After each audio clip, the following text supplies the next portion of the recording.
Boa tarde, meus irmãos.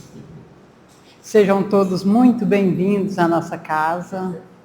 Que a paz e o amor do Mestre Jesus, que se faz nesse ambiente, possa envolver a todos nós, encarnados e desencarnados, e permanecer conosco. Vamos dar início lendo a mensagem.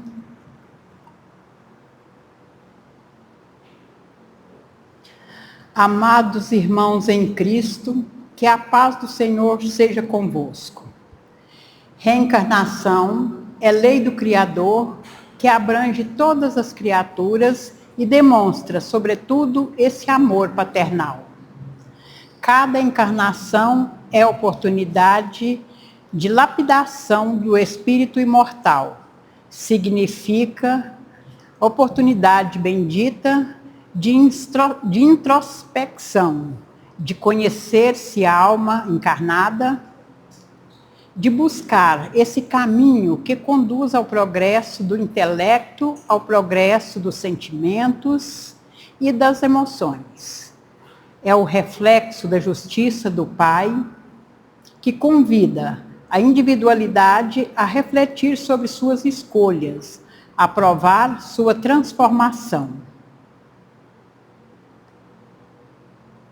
Reencarnação é a oportunidade de burilar o espírito para que ele resplandeça a imagem desse Pai de amor, de justiça, de misericórdia e, acima de tudo, de bondade.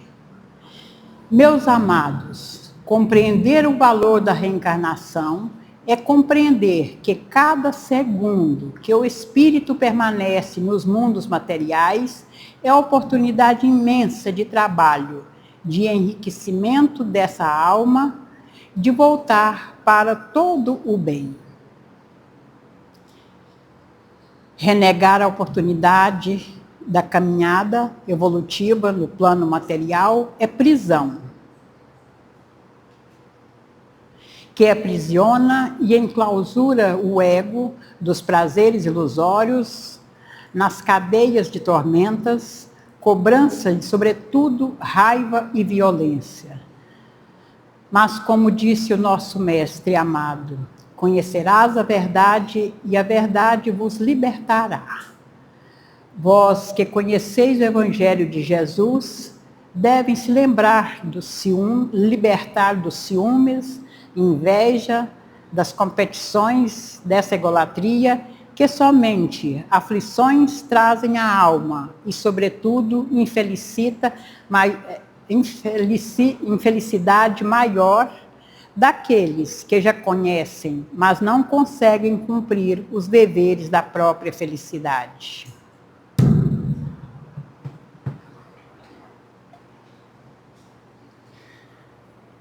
Agora vamos fechar os nossos olhos, sentindo essas vibrações que vêm do alto. Elevemos os nossos pensamentos em gratidão a Deus nosso Pai, ao Mestre Jesus e à espiritualidade benfeitora que nos protege, nos guarda, nos intui.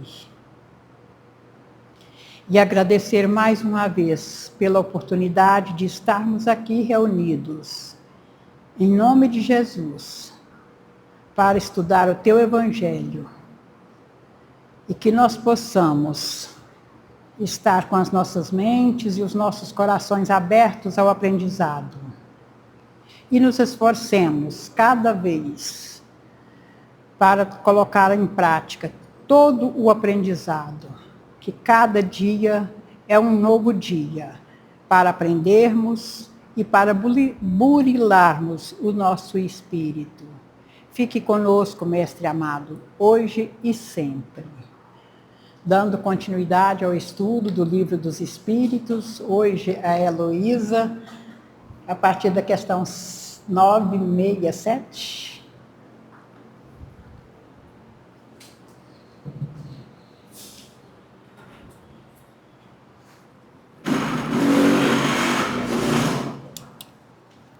Foi aqui? Tinha escravidão?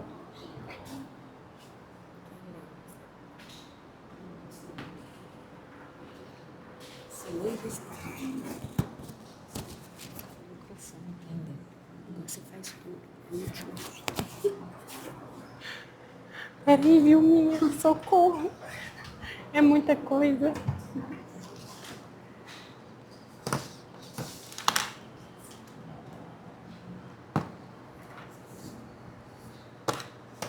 Obrigada.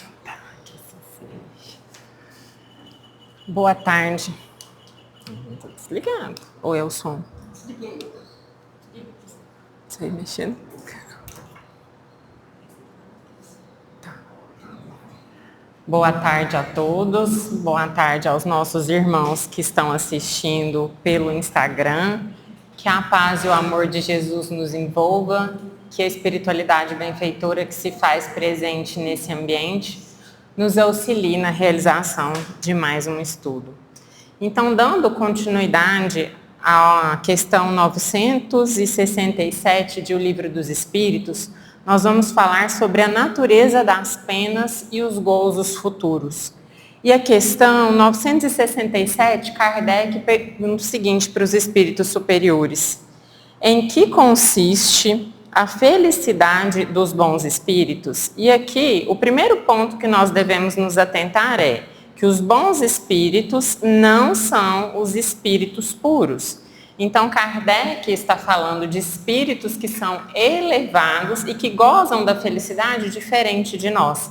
Se nós formos parar para analisar o nosso conceito de felicidade em um mundo de expiação e provas, é diferente da felicidade desses bons espíritos. Então, os espíritos superiores vão nos responder que consiste em conhecer todas as coisas, não ter ódio, nem ciúme, nem inveja, nem ambição, nem quaisquer das paixões que fazem a infelicidade dos homens. O amor que os une é para eles uma fonte suprema de felicidade. Não experimentam nem as necessidades, nem os sofrimentos e nem as angústias da vida material. São felizes pelo bem que o fazem. Então é um pouco diferente de nós, né? Nós ainda temos um pouco de orgulho, de egoísmo, nós ainda carregamos alguns vícios inferiores, mas o que fica para nós aqui? Saber dessa felicidade que nos aguarda, o convite para a nossa transformação moral, para que nós possamos gozar dessa felicidade que esses espíritos experimentam, que nós possamos gozar de uma felicidade que não tem mais ódio, que não tem mais orgulho, que não tem mais egoísmo, e sim aquele sentimento genuíno e verdadeiro de auxiliar o próximo, que consiste na prática da verdadeira caridade. De resto, a felicidade dos espíritos é sempre proporcional à sua elevação. Então, quanto mais elevado esse espírito é, mais intensamente e mais profundamente ele vai sentir essa felicidade. Ele vai sentir alegria em ser útil ao seu semelhante, em servir a Deus, em servir na obra do Cristo, em fazer o bem de maneira desinteressada, sem esperar absolutamente nada em troca. Porque o que acontece conosco quando nós praticamos o bem? Às vezes, quase que de uma maneira inconsciente, a gente faz uma boa ação e espera que o outro reconheça. Ah, mas eu fui tão boa com o meu vizinho, eu fui tão boa com o meu amigo, eu fui tão generosa e ele nem um obrigado me falou. Isso mostra o quê? A nossa inferioridade. Mas isso não é motivo para nós ficarmos tristes. Muito pelo contrário, nós estamos em um processo de evolução e a cada dia a gente vai buscar se desprender disso, se desprender dessa validação do outro e fazer o bem pelo bem. E fazer o bem simplesmente para ver o outro feliz, para poder servir, para poder doar em espírito e verdade. Somente os espíritos puros gozam, na verdade, da felicidade suprema. E nem por isso os demais são infelizes. E por que é muito importante a gente entender isso aqui? Quando os espíritos superiores nos falam que apenas os espíritos puros gozam dessa felicidade suprema, automaticamente a gente já pode fazer um pensamento sabotador, de falar, eu não sou um espírito puro, então eu não mereço ser feliz. Eu não vou ser feliz em um mundo de expiação e provas porque eu ainda tenho inferioridades. Essa é uma ideia correta? Não. E às vezes a gente distorce isso aqui. Deus nos criou com a finalidade de amarmos em plenitude. Então, o que Ele espera de cada um de nós? Que nós sejamos extremamente felizes. independente do mundo em que nós estamos encarnados. Hoje, no mundo de expiação e provas, o que seria o ápice da felicidade para nós? E aí os espíritos vão nos responder, lá na questão 921 do Livro dos Espíritos, que o ápice da nossa felicidade material seria a posse do necessário. Ou seja, nós termos o que suprir as nossas necessidades básicas. Ter o que comer, ter o que vestir, recorrer a um remédio quando o nosso corpo físico fica doente. Então, isso seria o ápice da nossa felicidade no âmbito material. E quando a gente vai para o âmbito moral, ele vai em uma questão que vai vir afrontar um negócio muito interessante, que é a consciência pura e a fé no futuro. Mas o que é essa consciência pura? Será que nós estamos sendo plenamente verdadeiros com nós mesmos? Ou será que às vezes a gente ainda coloca uma máscara e tenta disfarçar para o outro algo que não é verdade dentro do nosso coração? Quando a gente coloca a cabeça no travesseiro e dorme em paz, sabendo que a gente não desejou mal para o outro, sabendo que as nossas ações foram pautadas naquilo que nós achamos que é o correto, nós temos essa consciência tranquila. Mas quando a gente tenta enganar, quando a gente tenta ferir, quando a gente tenta ludibriar o outro e achar que nós estamos saindo por cima, a nossa consciência jamais vai ficar em paz. Quando a gente tem a fé na vida futura, nós vamos compreender que a dor e o sofrimento e as adversidades que nos chegam, elas têm uma razão de ser.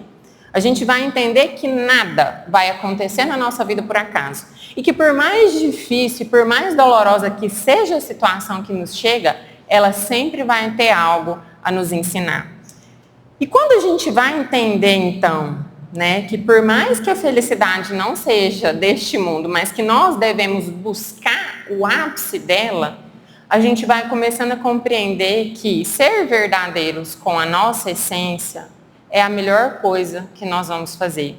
Deus sabe que nós ainda não somos perfeitos. E é claro que nós vamos patinar, que nós ainda vamos errar, vamos cometer alguns deslizes. Mas o que é o ponto principal para nós como espíritos em processo de evolução? Reconhecer as nossas inferioridades e domar as nossas más tendências. Aprender toda vez que a gente cair. Caí, fiz errado, oh meu Deus, me desculpa, sou falho mesmo. Reconhecer a nossa luz, mas também reconhecer a nossa sombra. E buscar não repetir o erro. Não fazer com que aquilo vire um padrão repetitivo e que nós caiamos na condição de vítima e falar, não, mas eu sou assim mesmo e não tenho o que fazer. A responsabilidade dos nossos atos é sempre nossa. Jamais ela pode ser colocada no outro. Então nós devemos sim buscarmos ser felizes dentro daquilo que o nosso mundo nos oferece. E a gente não pode, jamais, em hipótese alguma, achar que nós não merecemos ser felizes.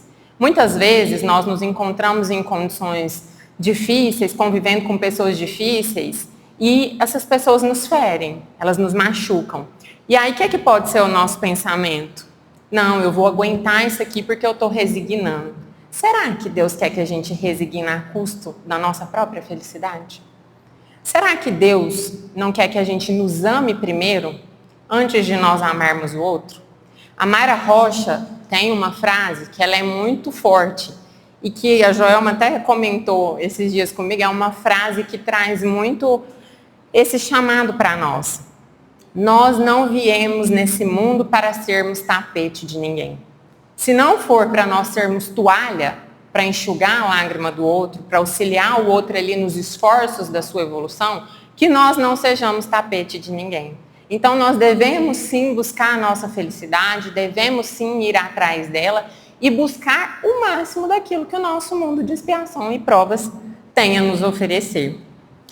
Entre os maus e os perfeitos, há uma infinidade de graus, nos quais os gozos são relativos ao estado moral. Os que são bastante adiantados compreendem a felicidade dos que avançaram mais que eles e as aspiram. Mas isso para eles é um motivo de emulação e não de inveja. Quando a gente vai ver esses espíritos, esses bons espíritos que já estão um pouco mais evoluídos, quando eles percebem espíritos mais elevados que ele, o que eles vão fazer? Eles vão se inspirar. Eles vão buscar forças para que eles também possam trabalhar, evoluir e estar na condição que aquele espírito mais elevado está. Ele não vai ter inveja daquele irmão, ele não vai ter ciúme, ele não vai ter ódio porque o outro alcançou e ele não. Ele vai se inspirar. Então é um convite para que a gente vá deixando para trás essas inferioridades. Porque o que nós somos? Espíritos imortais, criados todos iguais, simples e ignorantes, trazendo em nós a centelha sagrada do amor.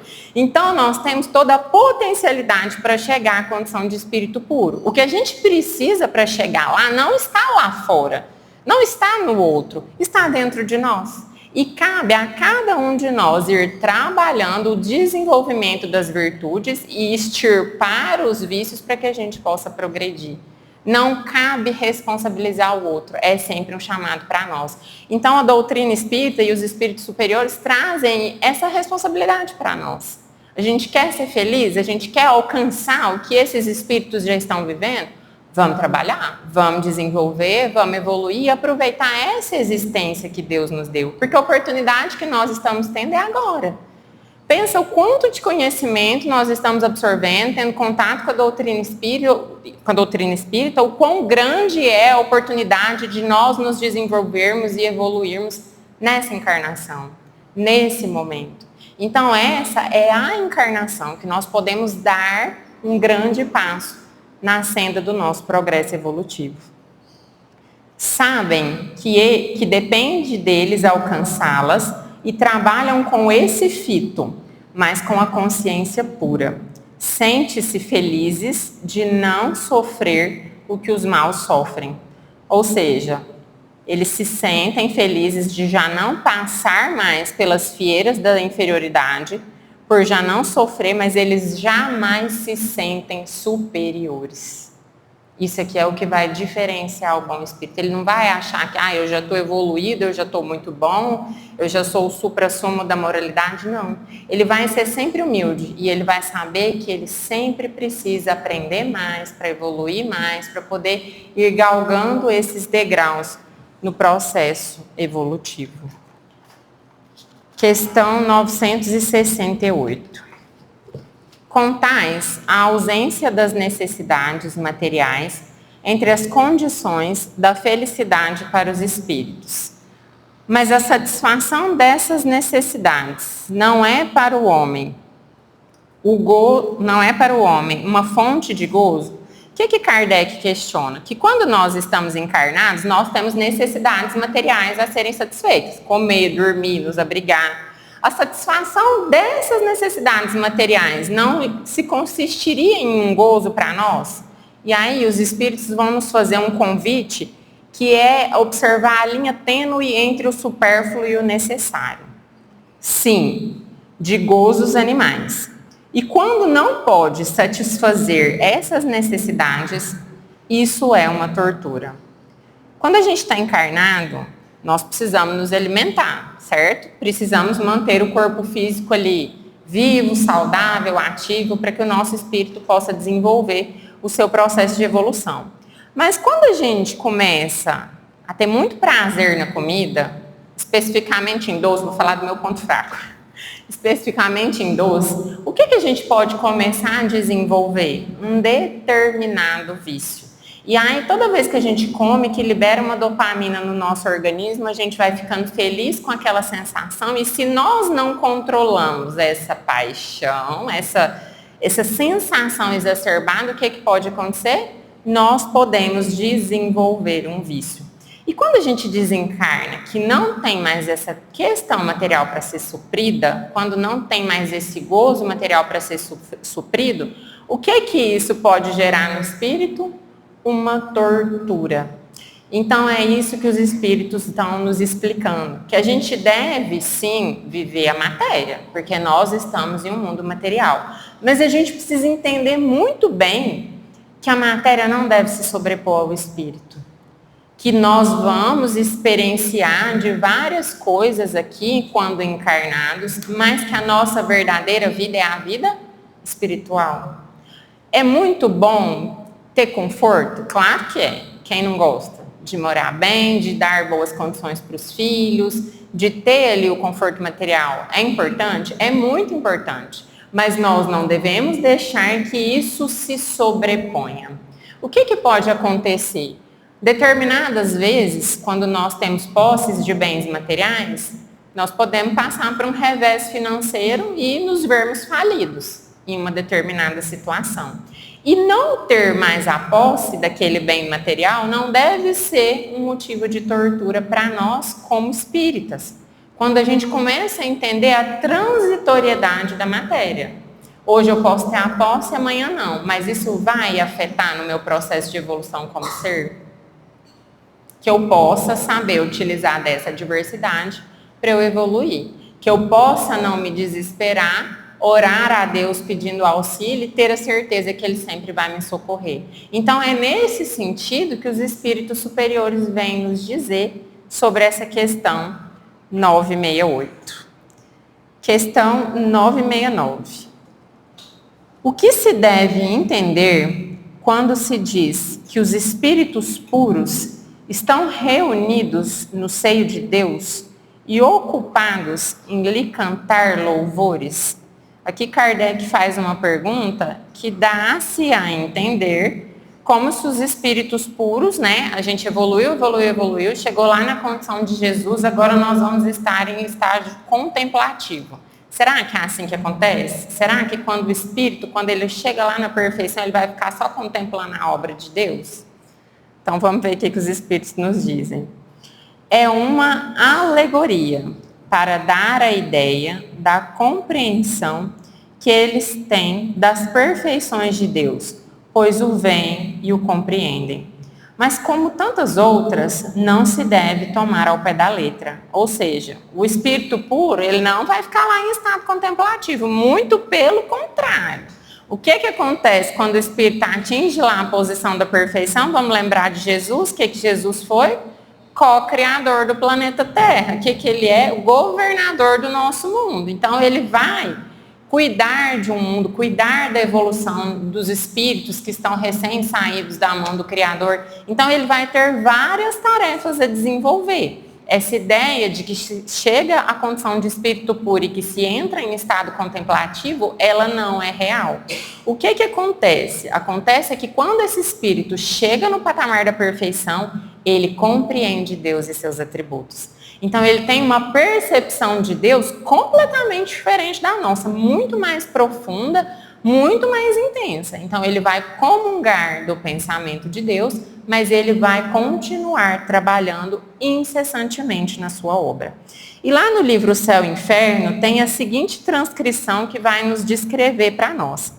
A felicidade dos espíritos bem-aventurados não está na ociosidade contemplativa, que seria muitas vezes uma eterna e fatigiosa imutabilidade. A vida espiritual, em todos os níveis, é, ao contrário, uma constante atividade, mas uma atividade isenta de fadigas. Então, nós, no plano material, quando trabalhamos muito, sentimos a fadiga do corpo físico. Esses espíritos não experimentam mais essa fadiga, eles vão trabalhar incessantemente. Os espíritos puros são os messias, mensageiros de Deus para a transmissão das suas vontades e execuções.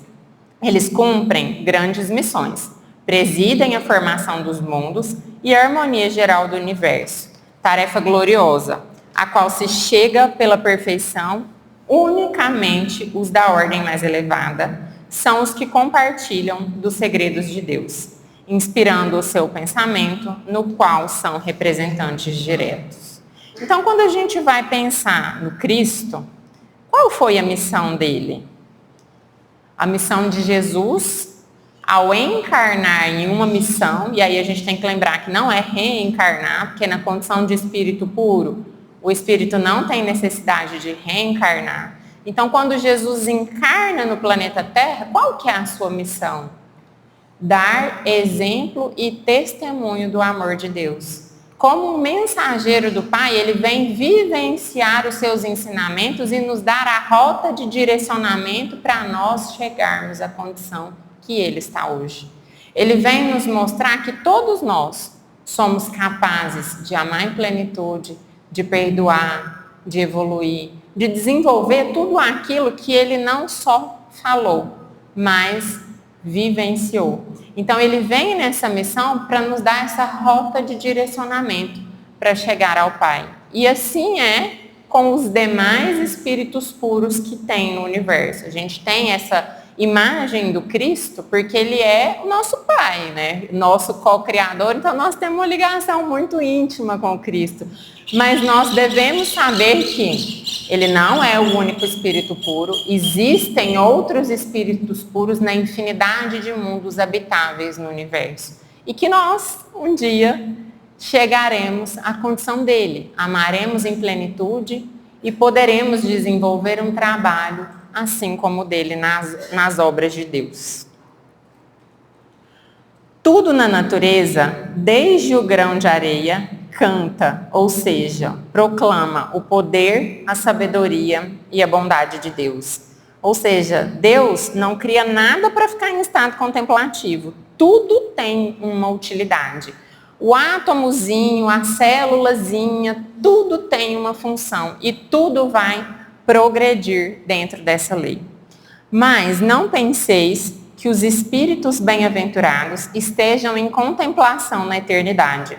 Isso seria uma felicidade estúpida e monótona. E mais ainda, a felicidade do egoísta, pois a sua existência seria uma inutilidade sem fim. O que ia adiantar? A gente aprender tudo, passar por sofrimento aqui nas expiações e provas, ir para a regeneração, provar, passar por todos esses mundos para chegar lá na perfeição e ficar quietinho. Ia ter utilidade? Não ia. Então, se a gente passa pelo crivo da lógica e da razão, quanto mais evoluído o espírito é, mais ele vai trabalhar na senda do bem e na senda do progresso. Eles não sofrem mais as tribulações das existências corpóreas. Isso é um gozo. Depois, como já dissemos, conhecem e sabem de todas as coisas e empregam proveitosamente a inteligência adquirida para auxiliar o progresso dos outros espíritos. Essa é a sua ocupação e, ao mesmo tempo, o seu gozo. Ou seja, esses espíritos, eles se encontram felizes em auxiliar os outros espíritos. Então, essa é a maior ocupação dos espíritos puros. Mas não só os espíritos puros trabalham no plano espiritual. Nós sabemos que espíritos que já são mais elevados também vão trabalhar. E nós, no momento do desprendimento do sono, no momento em que nós vamos dormir, por isso que é tão importante todas as vezes que nós vamos dormir, orar. Porque naquele momento em que o corpo físico descansa, o que acontece com o nosso espírito? O nosso espírito vai para o plano espiritual. E quando a gente direciona a nossa vontade, o nosso pensamento e a nossa intenção, nós podemos ser trabalhadores no plano espiritual. Nós podemos estar nos desenvolvendo e evoluindo cada vez mais de acordo com os nossos interesses e com as nossas intenções. Então, é um trabalhar incessante, tanto para nós encarnados que vamos buscar trabalhar em estado de vigília, conscientes, tanto inconscientes no momento que nós estamos no desprendimento do sono. No livro Céu e Inferno, na parte das comunicações dos espíritos felizes, tem uma passagem muito bonita, que é da Condessa Paula. Para quem não sabe, a Condessa Paula, ela foi um espírito que, quando ele esteve encarnado entre nós, ela teve ali as posses dos bens materiais, ela teve uma existência, segundo ela, feliz aos olhos da matéria, porque ela era jovem, ela participava da nobreza, ela tinha ali uma vida confortável. Mas o que é o mais interessante no relato dela? Que quando ela desencarna, ela está entre os espíritos felizes, mas ela vem contar para nós o que ela faz lá no plano espiritual.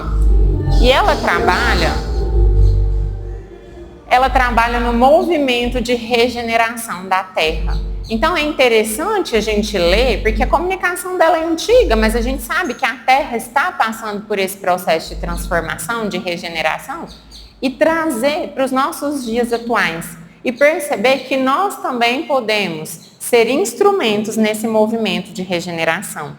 Então eu vou ler um trechinho do que ela traz para nós, para que a gente possa aprofundar ainda mais sobre essa questão. Entretanto, uma felicidade uniforme logo aborreceria. Não penseis que a nossa felicidade esteja livre de vicissitudes. Não se trata de um conceito perpétuo, nem de uma festa sem fim, nem de beatífica contemplação através da eternidade. Não, é movimento, vida, atividade. As ocupações, embora isentas de fadigas, apresentam incessante variedade de aspectos e de emoções, pelos 1000 incidentes que as continham. Cada qual, ou seja, cada espírito, tem uma missão a cumprir, seus protegidos a assistir, amigos da terra a visitar, processos da natureza a dirigir, almas sofredoras a consolar. Há um vai e vem não de uma rua para outra, mas de um mundo para outro. As criaturas se reúnem, se preparam e se separam novamente para se juntar. Encontram-se aqui e ali, conversam sobre o que fazem, felicitam-se pelos sucessos obtidos, entendem-se, assistem-se mutuamente nos casos difíceis. Enfim, asseguro-te que ninguém dispõe de 1 segundo de tempo para se enfadar. Nesse momento, a Terra é a nossa grande preocupação. Que movimento entre os espíritos, que numerosas falanges afluem a ela, a fim de concorrerem para a sua transformação. Dir-se-ia uma multidão de trabalhadores ocupados em destrinchar uma floresta sob o comando de chefes experimentados. Uns abatem as árvores velhas a golpes violentos, arrancam-lhe as profundas raízes, outros devastam o terreno, e estes preparam a terra que semeiam e aqueles que edificam a nova cidade sob as ruínas palpitantes do mundo destruído. Durante esse tempo, os chefes se reúnem, discutem e enviam mensageiros com as suas ordens a todas as direções. A terra deve ser regenerada dentro de um tempo determinado. É necessário que se cumpram os desígnios da providência. Eu me envergonharia de permanecer inativa quando todos estão ocupados. Importante missão me foi confiada e me esforço para cumpri-la da melhor maneira possível. Esse é o relato de um espírito já em condição feliz, mas nós também temos a possibilidade de trabalhar, assim como o Condessa Paulo faz no plano espiritual, no desprendimento do sono. Nós podemos humildemente pedir para que o Cristo nos coloque como trabalhadores nessa seara. Então nós sempre vamos ter a oportunidade de estarmos servindo ao Pai. Questão 970. Em que consiste os sofrimentos dos espíritos inferiores? Como Kardec já nos disse, a felicidade dos espíritos superiores é relativa ao quê? Ao grau de evolução deles. Quanto mais evoluídos, mais eles vão sentir essa felicidade intensa. E o que quer dizer o sofrimento dos espíritos inferiores? Quanto mais apegados à matéria, quanto mais arraigados ao mal, quanto mais eles ainda alimentam ódio, orgulho e egoísmo, mais eles vão sofrer. Então, existe sempre uma proporcionalidade ao nosso grau evolutivo. E os espíritos vão nos responder o seguinte: são tão variados quanto as causas que produzem e proporcionais o grau de inferioridade. Como os gozos são proporcionais ao grau de superioridade? Podemos resumi-los assim: cobiçar-lhe tudo o que lhe falta para serem felizes e não podem obtê-los. Ver a felicidade e não poder atingi-la. Ter mágoa, ciúme, raiva, desespero, decorrentes de tudo o que impede de ser felizes. Remorso e uma ansiedade moral indefinível. Desejam todos os gozos e não pode satisfazê-lo. Isso para eles é uma tortura. Então, o que vai acontecer? Muitas vezes o espírito inferior, ele vai estar, o seu sofrimento, ligado às suas paixões. Se são espíritos que têm vícios e quando eles chegam lá no plano espiritual, eles não conseguem suprir esses vícios, o sofrimento dele vai estar atrelado ao vício que ele tinha. Nós temos uma comunicação lá na Revista Espírita de dezembro de 1860 que chama Castigo do Egoísta. Ali é a comunicação do espírito Clara. Clara era um espírito que está em extremo grau de sofrimento, ela lamenta muito. Quando ela consegue ter acesso à médium que vai passar essa comunicação dela, ela cria uma fixação com essa médium que ela queria que a médium só a atendesse.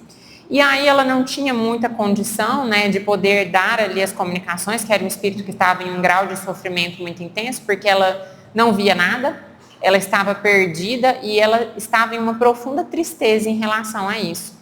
E aí os espíritos superiores que auxiliam naquela comunicação vão dizer que quando ela estava encarnada, ela teve uma vida em que ela gozou das paixões materiais, mas que ela era egoísta, ela só pensava em si. Ela nunca orou por ninguém, foi um espírito que não transgrediu nenhuma lei dos homens, então ela nunca cometeu um crime, ela nunca cometeu uma falha grave contra outros seres humanos, mas ela alimentava um orgulho muito grande. Então ninguém se lembrava de Clara. Quando ela desencarna, ela se vê abandonada no plano espiritual. E isso a perturba de uma maneira muito profunda. Então, para ela, era um castigo saber que ninguém se lembrava dela, que ninguém tinha nenhum sentimento para ela. Tanto que os espíritos ainda falam que se tivesse algum obsessor, se tivesse algum espírito inferior que tivesse o desejo de obsidiá-la, faria, de certa forma, bem, no sentido dela entender que alguém pensava nela. Nossa, pelo menos, né? Alguém pensou em mim. Por mais que a intenção não seja boa, alguém pensou em mim. Mas era o contrário. Então, ela era um espírito muito sozinha. E ela sofreu a duras penas a consequência do egoísmo. Mas ela foi condenada a ficar eternamente nessa condição? Não. Todos nós temos a oportunidade do chamado moral, do chamado desse despertar para o vida espiritual, para que a gente possa buscar o nosso processo de evolução. Uma outra comunicação é do pai Crepim, de outubro de 1859. Era um senhor muito avarento, ele tinha 9 casas de aluguel e no final da sua vida, um casal foi cuidar dele. Então o casal ia, cuidava e ele, né, descontava ali o valor de 30 moedas para que ele pudesse cuidar dele. O pai Crepim, ele era tão avarento, mas tão avarento que quando chegava, né, a época de cobrar os aluguéis dos seus inquilinos, das 9 casas que ele tinha alugada, ele chegava a arrancar cartazes na rua para que ele pudesse fazer os recibos. Então ele não queria nem ter o trabalho de gastar com os recibos para poder dar ali para os seus inquilinos. E quando ele desencarna, que ele é evocado ali na sociedade espírita, o que acontece? Ele fica muito desesperado, porque ele não encontra o ouro dele. Então ele fala, cadê o meu ouro? Onde está o meu ouro? O desespero dele é porque ele não tinha mais a posse dos bens materiais. E aí quando os espíritos superiores vão explicar sobre a condição dele, eles vêm nos dizer isso, que ele pediu a prova da riqueza de uma maneira precoce, ele falhou porque ele foi avarento e que é bem provável que ele não iria pedi-la novamente, porque ele estava em um estado de sofrimento muito grande. Foi um espírito que recebeu o acolhimento e que, né, dá continuidade ao seu processo evolutivo? Sim, mas são situações que nos mostram o quanto ter esse apego exacerbado à matéria pode nos trazer prejuízo. A gente precisa saber discernir essa linha tênue entre o necessário e o supérfluo, entre aquilo que eu posso fazer para o meu conforto e aquilo que ultrapassa e que pode causar dano a outro. Questão 971. A influência que os espíritos exercem uns sobre os outros é sempre boa? Então, o que a gente vai entender? Que os espíritos, eles vão estar frequentemente nos influenciando. Inclusive, tem uma questão aqui do Livro dos Espíritos, não vou me recordar o número, que fala que de ordinário são eles que nos dirigem. Então, Kardec quer saber se é sempre positiva essa influência. Então, vamos ver o que os espíritos vão nos responder. Sempre boa da parte dos bons espíritos, é claro. Mas os espíritos perversos procuram desviar do caminho do bem e do arrependimento os que consideram suscetíveis a serem arrastados. Ou seja, aqui na matéria, a gente pode até disfarçar aquilo que a gente pensa e sente. Às vezes eu converso com a Denise e estou disfarçando com ela, estou fingindo que eu sou uma coisa que eu não sou. Mas os espíritos, eles estão acessando o nosso pensamento. E ao passo que eles acessam o nosso pensamento, eles vão ver a nossa inferioridade. E o obsessor vai apertar no nosso calo, gente. Não adianta achar que ele vai ser gente boa, que ele não vai apertar no nosso calo, que ele vai. Ele vai pôr o dedo lá na ferida que a gente mais quer esconder de nós mesmos e ele vai pegar no ponto que a gente é fraco. E o que Jesus vai nos recomendar? Orar e vigiar. Orar e vigiar incessantemente, todos os dias, pedindo proteção, pedindo suporte, pedindo auxílio, pedindo para que a espiritualidade esteja sempre nos intuindo com os bons espíritos que querem o nosso bem, porque tudo é uma sintonia que nós damos. E quando nós buscamos nos sintonizar com bons espíritos, nós podemos ter certeza que o auxílio vai vir. Mas quando nós alimentamos sentimentos inferiores, desejo de ódio, desejo de vingança, desejo de destruir o outro, usar a nossa língua ferina para atacar o nosso semelhante, nós podemos ter certeza que não tem espírito bom que está ali do nosso lado. Certeza absoluta.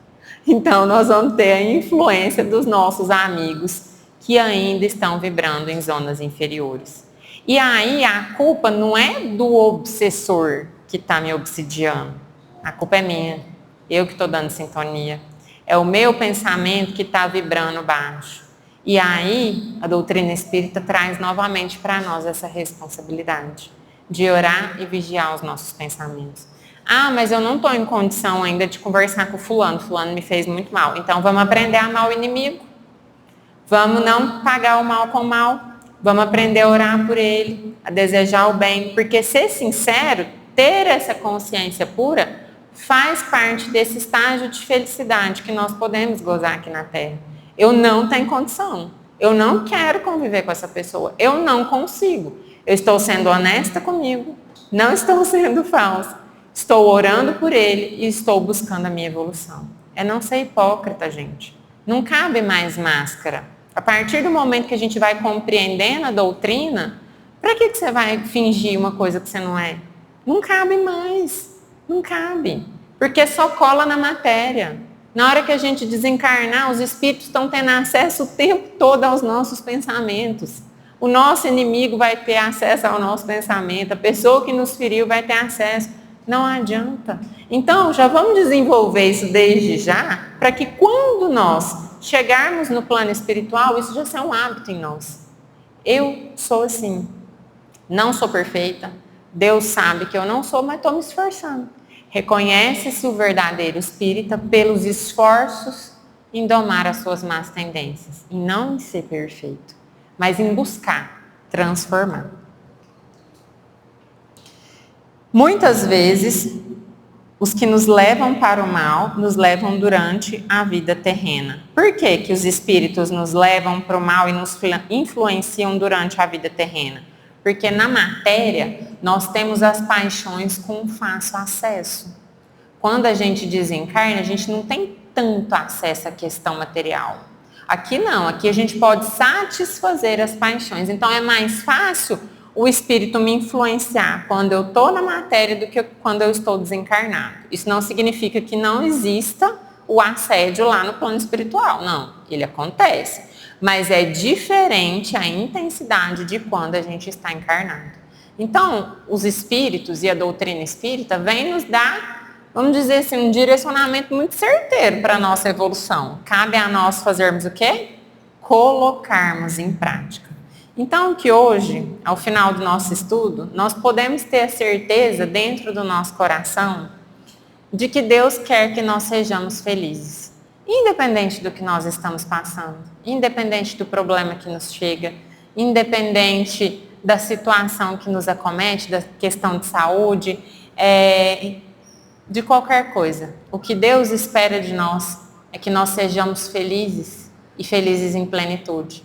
Que nós possamos aproveitar as nossas oportunidades diárias, servindo na prática do bem, na prática da caridade, nos colocando genuinamente à disposição do nosso semelhante, enxergando o outro como um irmão e fazendo a ele aquilo que nós gostaríamos que nos fosse feito. Que tenhamos uma semana de muitas bênçãos e de muitas alegrias.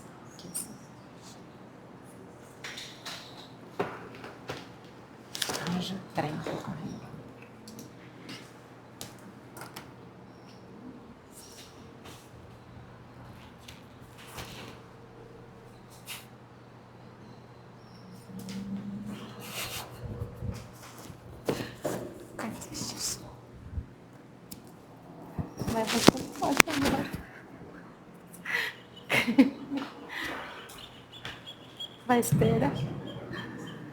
Boa tarde, meus irmãos. Que a paz permaneça em nossos corações.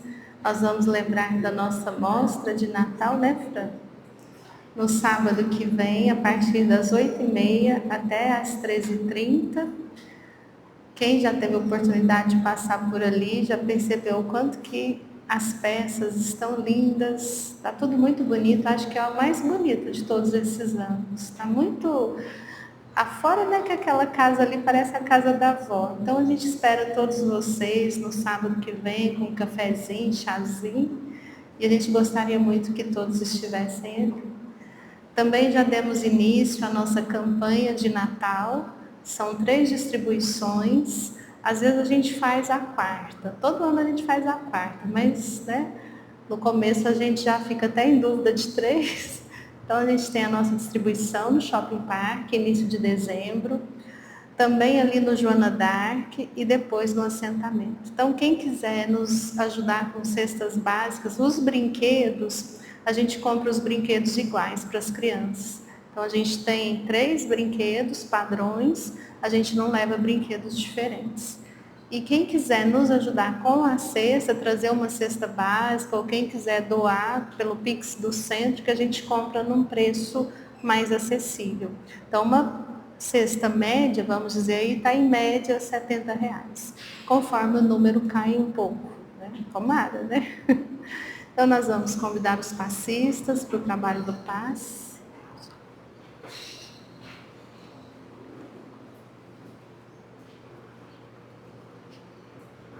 E vamos finalizando essa tarde de estudos, agradecendo a Elô pela coordenação, agradecendo a presença de todos vocês, os nossos irmãos do Instagram, do YouTube.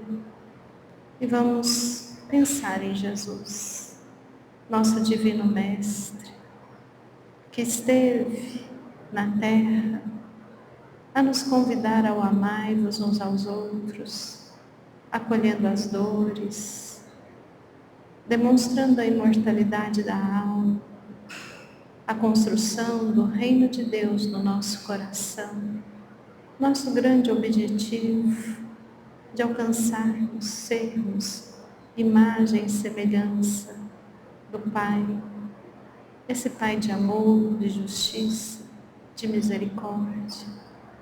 Envolva-nos, Mestre, na tua luz, que possamos sentir a frequência do amor, a presença dos teus benfeitores, não somente neste ambiente, mas cada um que esteja conectado, que sinta a presença do seu benfeitor espiritual. Rogamos nesse instante a magnetização das águas, que sejam transformadas na medicação necessária ao corpo físico, à alma. Rogamos a preparação para o trabalho do passe e que os nossos irmãos que aqui não estejam possam receber o passe espiritual. E é com a oração que nos ensinastes que rogamos, Mestre amado, por todo o planeta Terra, por todos nós que estamos cansados, fatigados e temos a certeza que o Senhor nos aliviará. Oremos juntos. Pai nosso, que estais nos céus, santificado seja o vosso nome. Venha a nós o vosso reino.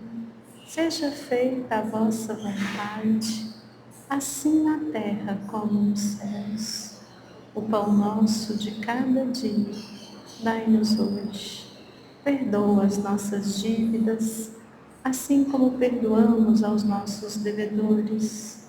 E não nos deixes cair em tentações, mas livra-nos de todo mal. Vamos em paz, que Jesus nos acompanhe e que seja uma semana de muitas bênçãos. Assim seja.